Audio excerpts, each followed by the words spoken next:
The last message: I had never believed in love at first sight, especially not on dating apps. But there was something about Aisha that made me question that. Her profile was simple, just a few pictures, a smile that seemed to hide secrets, and a bio that read, "I like people who can read between the lines." Most people would have thought it was cheesy, but I felt drawn to it, like it was meant for me. We matched late one night, after a long day of work that had left me exhausted and cynical. Her first message was playful, almost teasing, yet intelligent. "Don't fall in love with me too quickly, I bite." I laughed alone in my room, and for some reason, I responded without hesitation. From that night on, our conversations were endless. We talked about everything: music, movies, dreams, fears, even childhood memories I had never shared with anyone. Somehow she listened in a way that made me feel understood, like I was important to her. Nights passed with us laughing over silly memes, her voice alive on the phone at odd hours, making my apartment feel less empty, less lonely. Weeks went by, and I felt like I had known her forever, yet somehow I didn't really know her at all. She was mysterious, but in a way that was intoxicating rather than unsettling. Then came the night she asked me to meet her at her apartment. "I want to see your face, not just hear your voice," she said, almost whispering through the phone. I felt a flutter in my chest, excitement mixed with apprehension. I promised I would come. Her apartment building was old, tucked away in a quiet part of the city. The kind of place that smelled of dust and memories, with creaking stairs and flickering lights. When I arrived, the front door was slightly ajar. My heart skipped a beat. I knocked softly, calling her name, but there was no answer. I thought maybe she was just shy or teasing, but then the smell hit me. Roses, faint, sweet, almost comforting, but underneath it was something sharp, metallic, almost like blood. I felt a shiver run down my spine. My phone buzzed in my pocket. A message from her. "I'm upstairs. Don't come in." My fingers trembled. "Don't come in?" What kind of joke was that? My curiosity outweighed my caution. Slowly, I climbed the stairs to her apartment. The air grew heavier as I approached. Each step felt louder, echoing in the empty corridor. I knocked on her door. Silence. Then I saw her phone lying on the floor, screen on, a video playing. My stomach twisted. The video showed my living room. My couch, me sleeping that very morning. I froze, unable to breathe. How could she have filmed this? My apartment was locked. I live alone. Panic surged through me, my hands shaking as I grabbed her phone. Another buzz. My own phone this time. A new message from Aisha. "Why didn't you stay home?" My heart hammered. I turned, expecting to see her standing there, but the room was empty. Every shadow looked like a threat. I stumbled backward, my mind screaming at me to run, but my feet felt rooted. Then I heard its soft, almost imperceptible footsteps from the hallway outside. My pulse raced. I ran down the stairs 2 at a time, not daring to look back. The building felt endless, stretching further than it should, corridors turning into others I didn't recognize. I burst into the street, panting, the cold night air slapping my face. I didn't stop until I reached my car, trembling as I started the engine. I never looked back, but I knew, deep down, that whatever had been waiting for me in that apartment was still there. Weeks passed, and I told myself I had imagined it. Sleep came in uneasy fits, dreams filled with her smile and that haunting video of me sleeping. I avoided dating apps, avoided talking about her, but my mind kept returning to that night. Then, months later, a plain envelope appeared in my mailbox. No return address. My hands shook as I opened it. Inside, a Polaroid. I dropped it. My breath caught in my throat. It was me. Asleep yesterday. Not a dream. Not a memory. Yesterday. I called the police, but the building was abandoned when they checked, as if it had never existed. My friends thought I was losing my mind. But I knew what I had seen. I began checking locks obsessively, blinds drawn, curtains closed, but it never felt safe. Every creak of the floor, every shadow on the wall made my stomach twist. Then one night, my phone buzzed again. A message from an unknown number. "Missed you today." I froze. I lived alone. I never went out that day. Sleep became impossible. Every time I closed my eyes, I saw her smile, her eyes dark and knowing, staring through the lens of my own window. I started noticing signs, slight movements in the corner of my vision. Objects slightly moved from their places, the faint scent of roses mixed with iron lingering in the air. I didn't tell anyone. I couldn't. How could I explain that the woman I thought I loved or thought I knew was not just a girl but something else, watching me, always just out of reach? Months turned into a year. I moved apartments, changed my number, disconnected from social media. I thought I had escaped. But then, I woke up one night to the sound of my phone vibrating. An unknown number. My heart stopped. I looked at the screen. "Why did you leave without saying goodbye?" I dropped the phone. It landed face up, a picture. My apartment, lights on, curtains closed. And there she was, smiling at me through the window. I packed a bag that night and left town. Every new place I went, I thought I was free, until one evening, I opened my mailbox and found another Polaroid. Same pose, same couch, me asleep, yesterday. I don't know how she does it. I don't know what she is. All I know is that somewhere out there, Aisha is waiting, smiling, knowing every time I close my eyes, every time I think I am. The reflection I first noticed Sarah at a small cafe tucked away in a quiet corner of the city. She was sitting alone, a book in her hand, sunlight spilling over her hair in a way that made it look like fire. Her hazel eyes sharp, penetrating seemed to notice everything, even the smallest details about me. I thought I was imagining it when she looked up from her book and smiled briefly, just for me. I didn't know it then, but that smile would haunt me for months. We started talking. At first, small talk about coffee and the weather, but quickly it became deeper, more personal. We shared favorite books, childhood stories, even small, embarrassing secrets. There was an intensity to her attention, the way she listened, the way her eyes lingered just a little too long.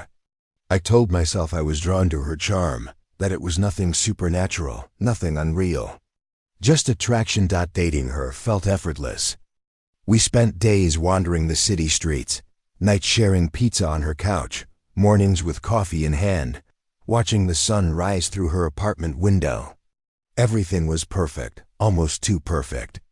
I would sometimes wake in the middle of the night, staring at her sleeping profile, wondering why someone like her existed in my ordinary life. Then came the night of the dinner. She invited me to her apartment, saying she wanted to cook for me. Her smile had an edge that night, something slightly different, almost knowing. I didn't notice it at first. Her apartment was warm, cozy, with books stacked in neat towers, candles flickering softly on every flat surface. The dinner was delicious, more than I expected, with aromas that made the room feel alive. Afterward, I excused myself to use the bathroom. That's when I saw it. The mirror. At first, I thought I was imagining it.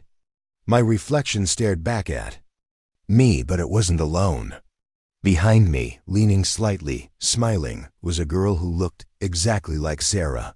My heart froze. I spun around. Empty room. My breath came in short, shallow gasps. Sarah's voice startled me. "Don't be scared, you'll get used to it." Her laugh was nervous light, but somehow it didn't comfort me. Used to what? I asked, though a shiver ran down my spine. She just smiled and moved past me, as though nothing had happened. Over. The next week, small things began happening. My toothbrush wasn't where I left it, though I was sure I had set it down on the counter. My clothes, folded neatly in the closet the night before, were in different places, sometimes scattered across the floor. At night, Whispers called my name, soft, feminine, familiar, yet not Sarah. I woke sweating, my ears straining for any sound. Began questioning my sanity. I tried to rationalize everything. Maybe I'm tired, I told myself. It's stress, it's nothing. But the feeling of being watched, the sense of another presence, didn't fade. One evening I noticed it again, the mirror. I was brushing my teeth, and in the reflection, I thought I saw Sarah standing behind me. But when I turned, there was no one. I confronted her. Sarah, what's going on? I see things. I hear things, sometimes.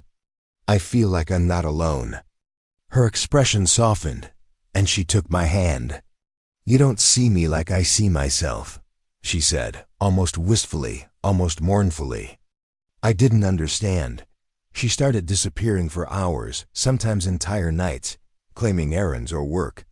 I began to notice shadows moving where they shouldn't, reflections in mirrors that seemed delayed. Sometimes I would catch glimpses of her or someone who looked like her out of the corner of my eye. Sleep became impossible. Every time I closed my eyes, I saw her or them watching.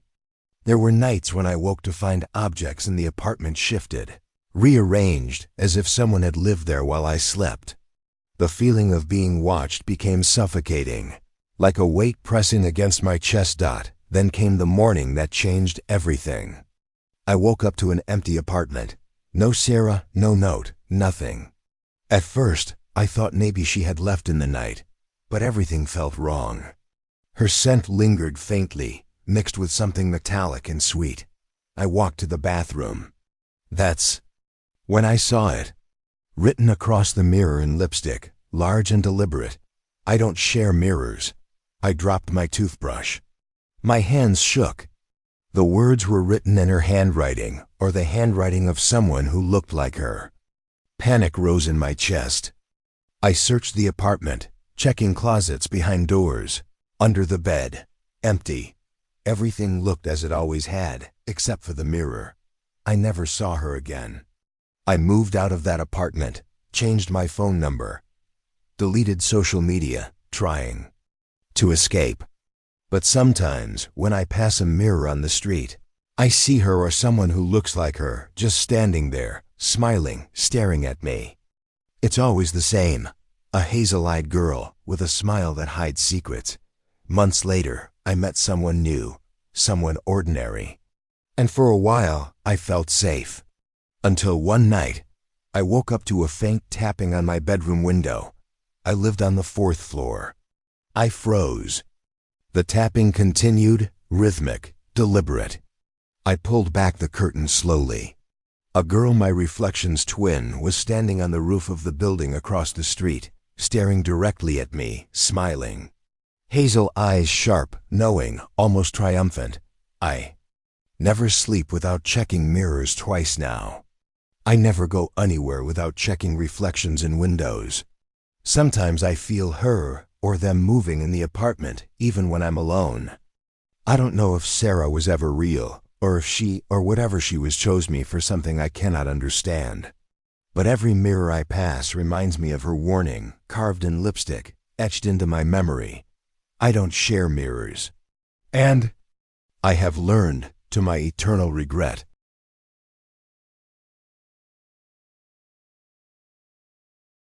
The Unanswered Call first noticed Lena at a small music festival, the kind of concert where the crowd is tightly packed and the bass vibrates through your chest. She was standing near the stage, laughing with friends, hair tangled from dancing, eyes sparkling in the glow of stage lights. When our eyes met, there was an instant spark, like the universe had paused to make us notice each other. By the end of the night, we were talking non-stop, swapping numbers, and making plans for a date. Our relationship began like a whirlwind. Texts all day, long calls late into the night, and laughter that lingered in my mind long after the phone went silent. Lena was smart, funny, and charming, but there was something unusual about her behavior that I ignored at first. She never let me see her phone. Every time I mentioned it, she laughed, brushed it off, or claimed it was just private. Stuff. I didn't think much of it. Everyone deserves privacy, I told myself. For months, everything seemed perfect. But perfect has a way of hiding things. One night, after a long day at work, I stayed over at her apartment. She was tired, curled up beside me on the couch, her breathing slow and steady as she drifted into sleep. The room smelled faintly of lavender, comforting and safe. And yet, curiosity gnawed at me. Her phone sat on the coffee table, screen facing up. I knew I shouldn't, but my hand moved before my brain could stop it. The screen lit up with notifications. Dozens of missed calls from me. My brow furrowed in confusion.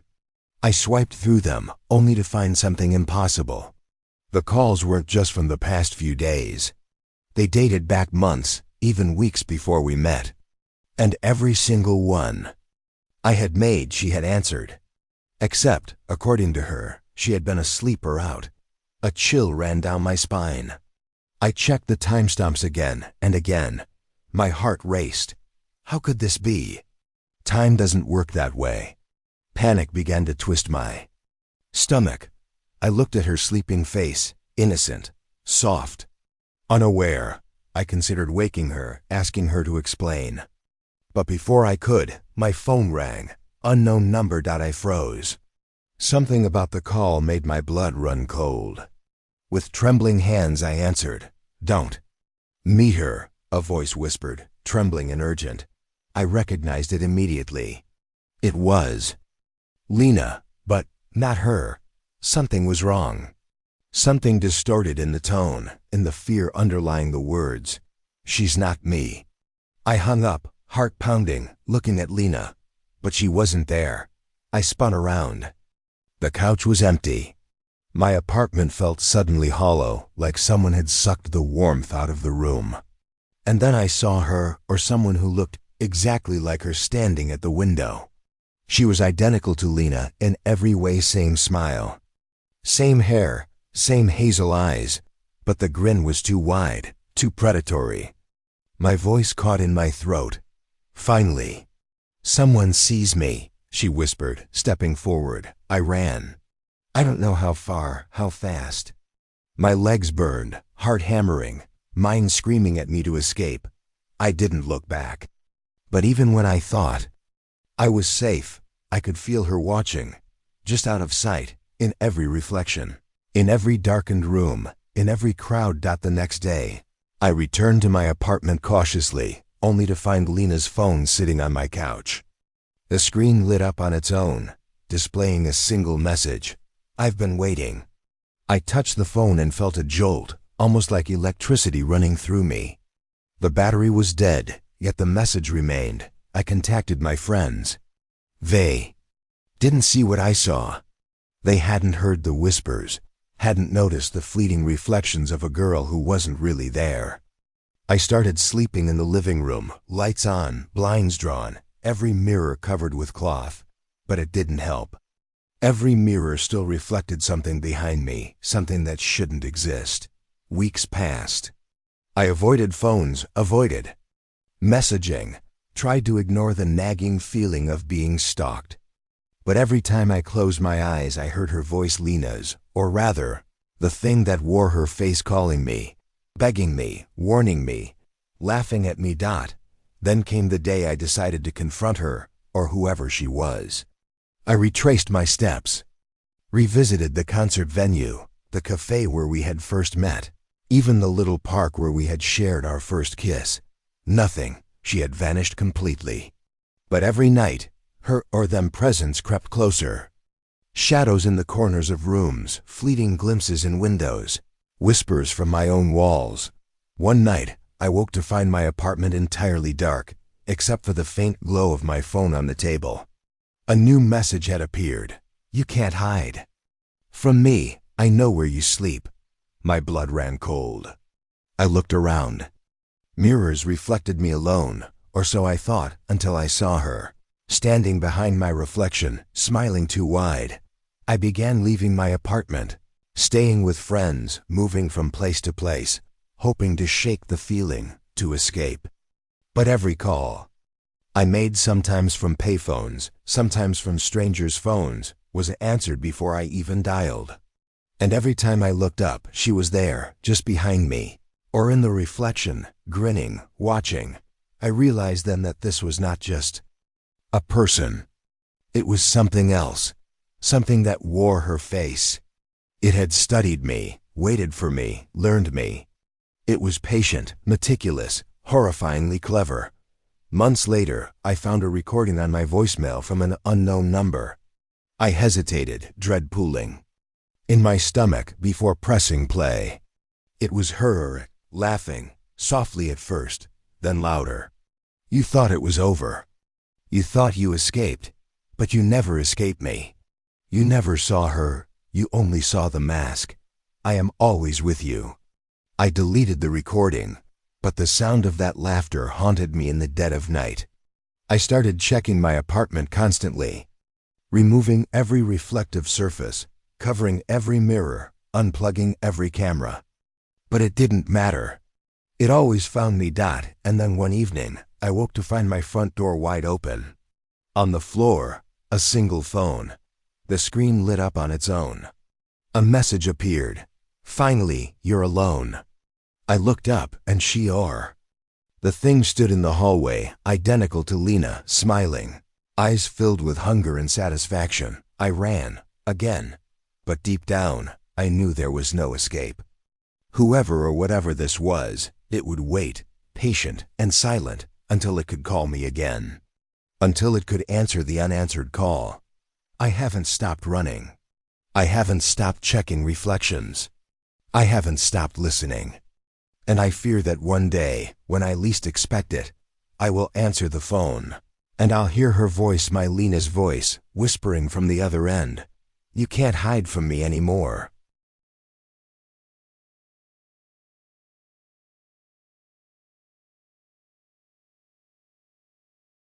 The apartment across, I met Nita at an art gallery downtown, where she was presenting a series of photographs of abandoned buildings. She had a calm, almost ethereal presence, like someone who belonged more to the shadows and light of her photos than to the bustling city around us. Her eyes were sharp, observant, and they lingered on mine just a little too long when we first spoke. She had a quiet intensity that drew me in, and by the end of the evening, she had given me her number. We started seeing each other frequently. Nita was fascinating. Her passion for photography was matched only by her curiosity for the city's forgotten corners. She would drag me into abandoned houses, forgotten alleys, and rooftops where the view stretched endlessly. Every moment with her felt like stepping into a photograph, beautiful, strange, and slightly unreal. One evening, she invited me to her apartment, claiming it had the best view of the old city skyline. I didn't know what to expect, but I was excited. When I arrived, the building was old, slightly worn down, with narrow hallways and the faint smell of dust and wood polish. She welcomed me inside with a smile, the kind that made you feel like you were exactly where you were supposed to be. Her apartment was small but cozy, filled with photographs, some her own, some others she had collected over the years. I noticed her attention to detail, every picture framed perfectly, every corner arranged thoughtfully. But it wasn't the apartment itself that caught my eye. It was the view. I looked out the window, expecting the usual cityscape. Instead, I noticed a girl across the street. At first, I thought she was just another resident of the building opposite, but then I realized she was staring directly at us. There was something unsettling about the intensity of her gaze, like she could see not just us, but through us. Do you see her? I asked Nita, pointing.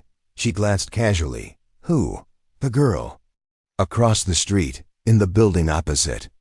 Nita looked closer and shrugged. Maybe just someone passing by. But it wasn't passing. She was standing there, perfectly still, watching us. Over the next few minutes, every movement we made seemed to be mirrored by her. If I raised my hand to wave, she raised hers. If Nita tilted her head, she tilted hers.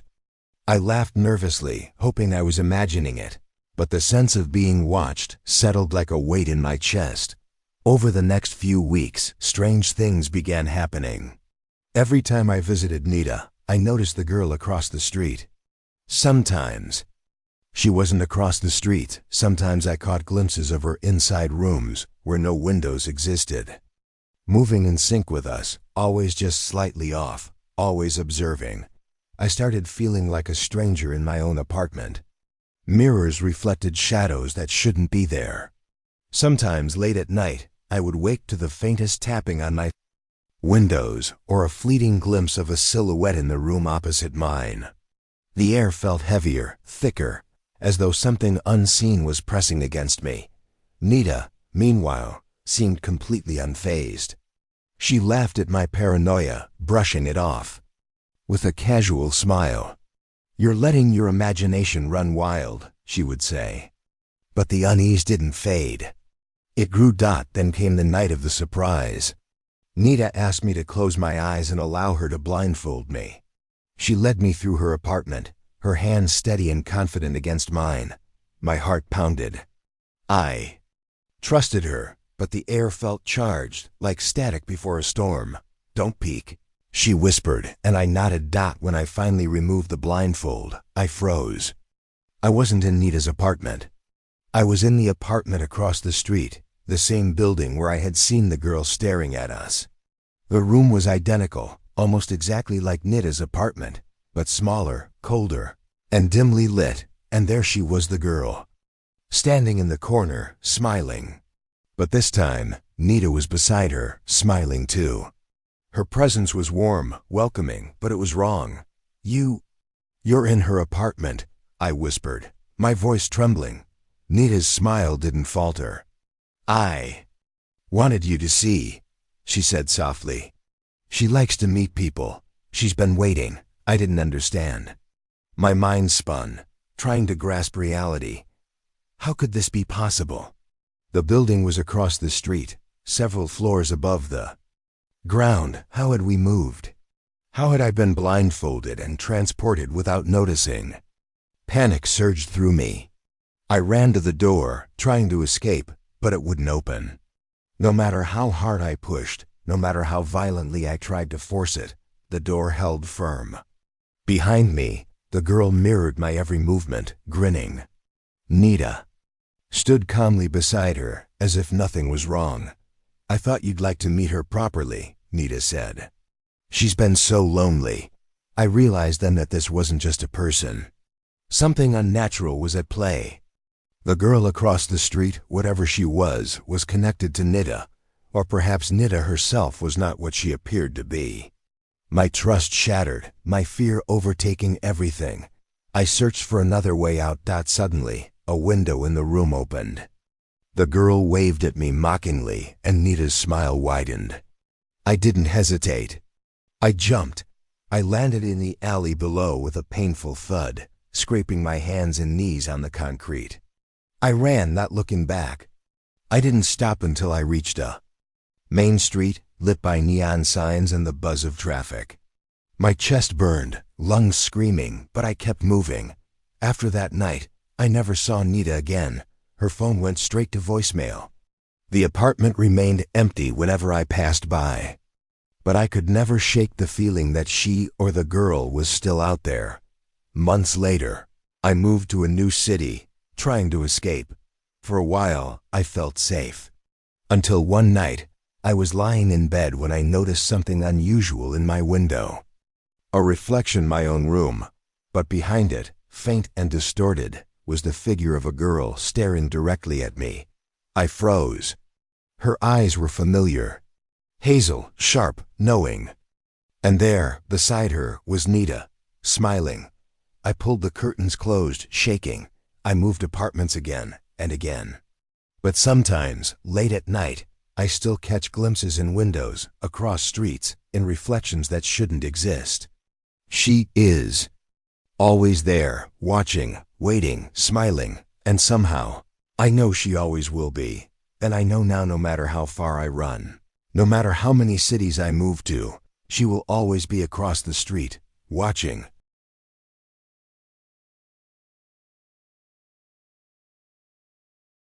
The birthday surprise I had been dating Zara for almost a year. She was the kind of person who could light up a room without even trying. Her laughter was contagious, and her presence felt like home. Her birthday was coming up, and I wanted to do something special, something she would never forget. I spent weeks planning a small surprise at her apartment, buying candles, arranging flowers, and preparing her favorite meal. I even bought a scrapbook, intending to fill it with our memories. The day finally arrived. I approached her building, excitement fluttering in my chest.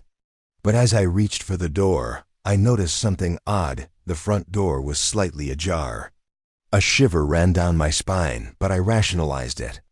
Maybe she had left it open for air. I stepped inside. The apartment was dark, lit only by the flickering glow of candles I hadn't even placed yet. The scent of vanilla and roses filled the air, and I called out softly, "Zara?" No answer. My footsteps echoed as I followed the hallway, the warm excitement I had felt now twisting into unease. I reached the bedroom. My heart stopped. The room was covered in photos, letters, and diaries, but none of them were hers. Every photograph showed a girl who looked exactly like Zara, smiling with friends and family I didn't recognize. The letters were dated years before we even met.